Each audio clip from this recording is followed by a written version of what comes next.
I want to thank you again for taking the time to journey through this video series with me. With every decision we make, we must ask lots of questions to determine which choices will best support a sustainable future environmentally, socially, and economically. All three aspects must be taken into account in our decisions, but none of them is likely to really be considered, let alone implemented, if there's not also a fundamental change in our hearts.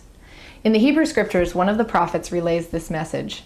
He has shown you, O mortal, what is good. And what does the Lord require of you? To act justly, and to love mercy, and to walk humbly with your God. I've also heard act justly translated here as seek justice. And I think that those two translations combined offer some really important insights for us today. Act justly has a strong connotation of personal responsibility. But in this day and age, we have to actively seek justice because the systems supporting our daily lives are so hidden from our view. We have to draw back the curtain by asking lots of questions and determine as best we can the most just options before us. But the prophet doesn't stop with the admonition to act justly and seek justice. He goes on to require that we love mercy also.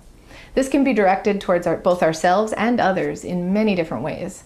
None of us is capable of living a completely just life. Whether knowingly or unknowingly, simply because of when and where we live, we'll all be guilty of injustice towards others on some level. No one's exempt from that, and so we must love mercy. As we seek to make changes towards a more sustainable and just lifestyle, it can be so easy to get discouraged or burned out from trying to change everything all at once. Rather, we need to be merciful to ourselves while we continue to seek justice and act justly by making one small change at a time. This perspective also enables us to show mercy to others who may be at different points on this journey.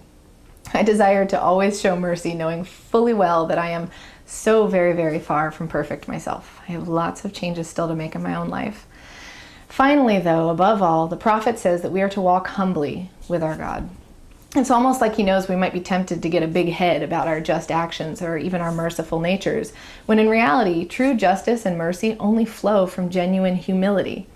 When we set aside our pride and acknowledge that this whole thing, all of life, is not just about us as people, but rather it's about God's justice, love, and mercy, bringing about peace, provision, and beauty on the earth, and we simply seek to humbly walk out our small part of the bigger unfolding drama of life, then we will begin to see some real change take root in our hearts and in the world.